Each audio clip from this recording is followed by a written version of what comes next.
Hello, my name is Dan Kamek, and I am Executive Director of Evangelical Friends Mission. And I send my greetings to you ladies who are participating in the Northwest Friends Women Retreat for 2020. And one of your speakers is going to be a missionary of EFM who serves in India with her husband, and her name is Choity.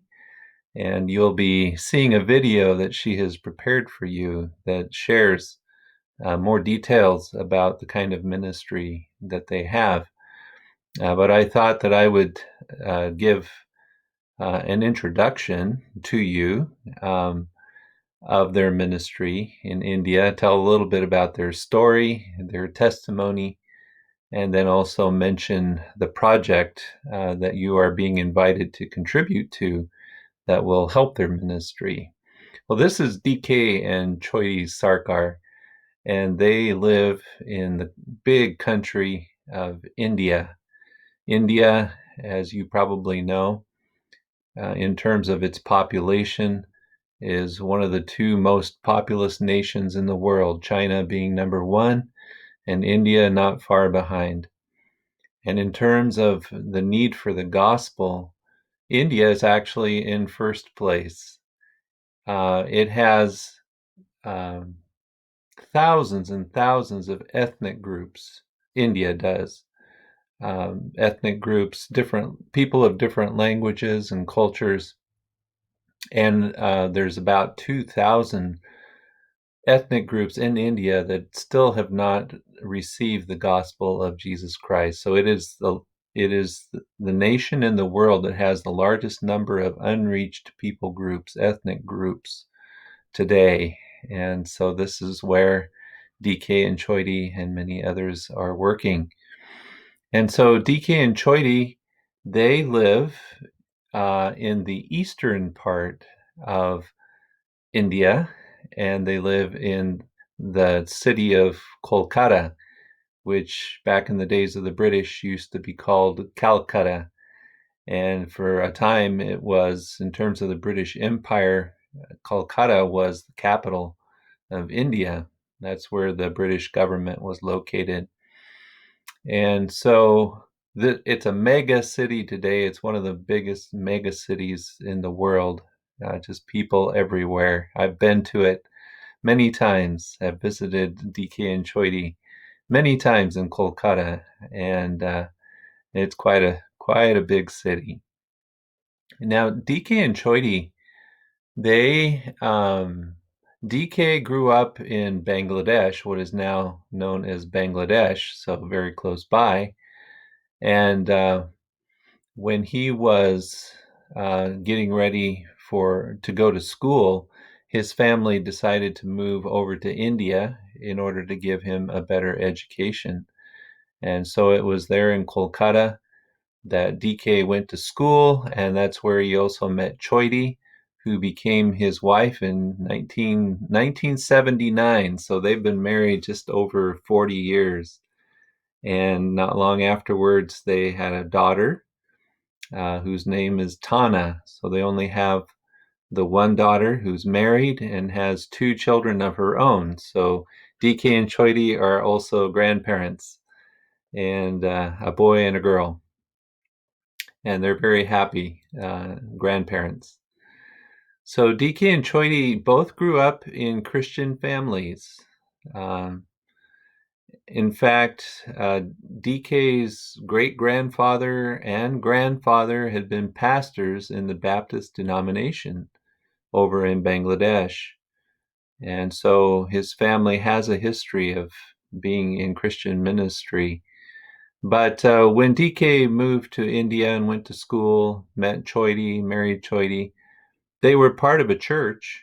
But he said they weren't really taking their faith very seriously. Um, they had a happy life, he said, but they weren't very godly. And so this was the situation about 40 years ago. Now, Kolkata is located very close to the area where the father of modern missions, William Carey, the one that we consider the father of modern missions among Protestants, that is where he landed. He established a Baptist church there in Kolkata, but further north in a place called Serampore is where he had the main mission base. And so this has a long history of Christian missions in that part of India. And here you can see that within the blue lines, all of this area, which includes Bangladesh and part of India, this is where the Bengali language is spoken. Bangla, they say in Bangladesh, Bangla, but over in India they say Bengali. And there are many people groups where this is their main language is Bengali. There's over like 250 million people who speak Bengali. It's one of the largest language groups in the world that have not really been reached with the gospel of Jesus Christ yet. So um, DK and Choity's first language is Bengali, but they also speak some English and also some Hindi and some other languages. Like most people in that part of the world, they speak more than one language. So DK and Choity were living in Kolkata. And as I said, DK and Choity weren't really taking their Christian faith all that seriously until DK picked up this book. This is a Christian classic called In His Steps by Charles M. Sheldon. Maybe some of you have read this book.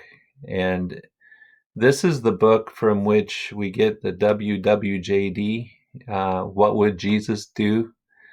And so DK was reading this book, and it was really starting to challenge him because he knew that, he really wasn't living very close to Christ, wasn't following Christ faithfully in everything. And so as he's reading this book, he says in the month of July of 1979, so not long after he married, or around the time that he married Choity, it was the summertime, July, and he was sitting in a small room that was, you know, and it was hot. He said it was very hot and it was full of light when all of a sudden the room grew dark and all he could see was like a little ray of light shining through a hole in the wall and this light falling on his face. And then he heard a voice that said, "I need you. I need you." And then it all went away. Everything went back to normal. But DK knew that he had just experienced something highly unusual. And so he wanted to know what this meant. He didn't understand why that voice would be saying, "I need you." But he said he had some people that he could go to, some friends of his father who he could go and talk with, and he chose one of them to talk with, and he shared this experience, shared what had happened. And this friend said, that voice that said, "I need you," that was the Lord speaking to you. Your father has been praying that one of his children would become part of the ministry, would become a pastor. And so DK took that seriously, and he decided to go to seminary right there in Kolkata and prepare for the ministry. But while he was in seminary, he had to take a class on world religions. And one of the requirements was to pick one of the religions and study it and then give a report to the class. And so he decided he would study the Hindu religion because originally his forefathers had been Hindus. So he wanted to know more about Hinduism. Plus, Hindu is the main religion, one of the main religions of India. So he chose that and he started to study it. And he came across a Hindu philosopher by the name of Vivekananda. He got his books, started reading what this philosopher had to say about Hinduism.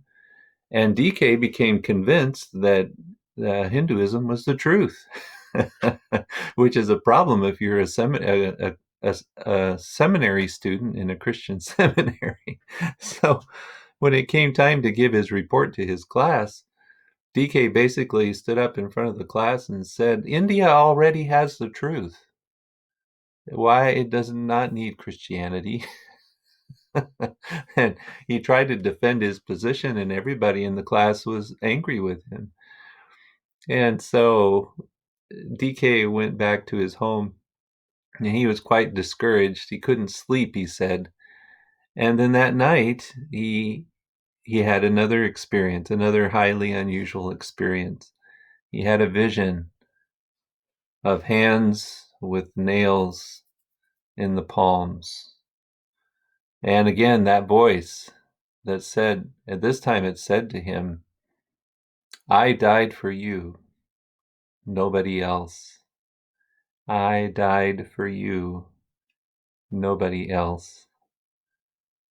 And then DK woke up and thought about what he had just heard.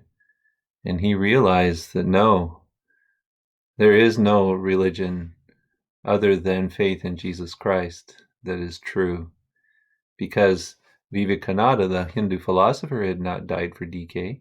Only Jesus Christ has died for us to save us from our sins and to give us a new life. And so from that point on, DK knew that he needed to be a follower of Jesus Christ. He needed to go in the steps of Jesus and to follow him faithfully. And then he became a pastor in a Baptist church. But one of the things that he experienced being a pastor of a Baptist church was that his Baptist church was full of these Christians who had no vision for evangelism, for reaching out to their neighbors and sharing the good news of Jesus Christ with them. And so finally, DK, well, he really tried to guide his church, to do evangelism, and they just wouldn't cooperate. So finally, he quit. He quit his job as a pastor, and he decided to start doing ministry on his own in the slums. He would go into the slums of Kolkata, probably some of the same slums where Mother Teresa ministered, because Kolkata is the place where Mother Teresa had her main ministry. So he and Choity began this ministry in the slums, reaching out and helping people come to Jesus Christ.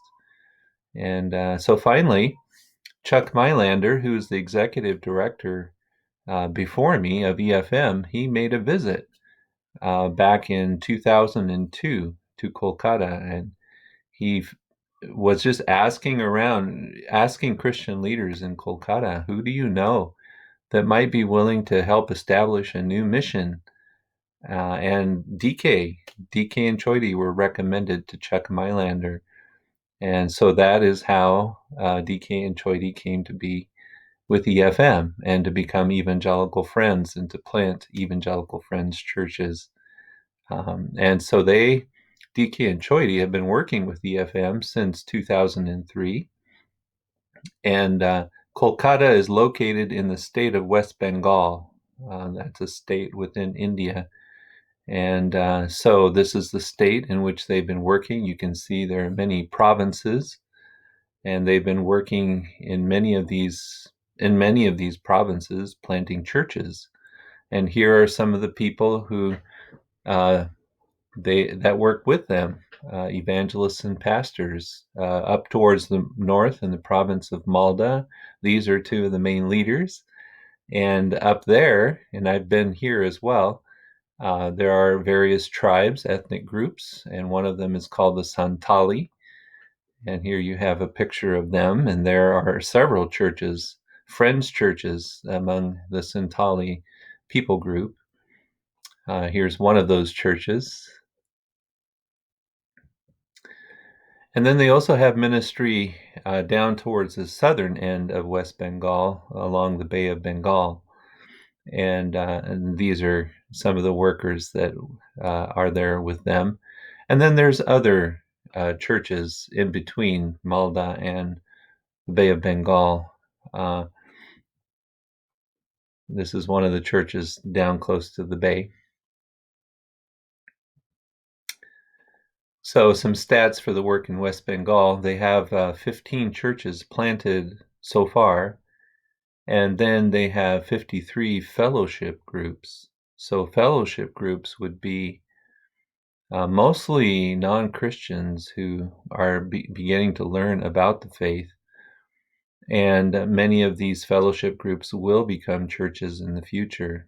I I think they have to have about like 12 families of committed believers in order for them to become a church. And altogether, up until now, there are about 500 baptized believers there in India and that part of Asia. It just seems really important for Christians to become a Christian, to do water baptism, because it is definitely a step of faith. When you get baptized with water, you know that you are crossing the line. You're giving public testimony to the whole world, you know, that you are now a follower of Jesus Christ, and that often invites persecution. So people do not get water baptized lightly. It is a huge commitment that they're making when they do that. So there's 500 who have taken that step and are part of our evangelical friends churches today in that part of India. Well, I mentioned that there is a project that you ladies are invited to raise money for, and it's for a video projector. Um, Video projectors are very useful in ministry. I think DK is primarily thinking of using this video projector for classes that he teaches there in Kolkata for some of their leadership training programs. But sometimes video projectors are also very useful in evangelism. Showing the Jesus film is a, a very common method of doing evangelism in places like Kolkata and other places there in India. And so the video projector is going to cost, he estimates, around $1,000. And so perhaps the Lord will provide that $1,000 through you as friends women to help this piece of the ministry to go forward. Well, thank you so much for giving me this time to introduce the ministry in West Bengal and to speak to you ladies for a few minutes. And my prayers are with you that this will just be a really great retreat, and that you will feel blessed and you will feel further equipped to do the work of ministry that the Lord has given to you right where you are. Thank you very much. Bye bye.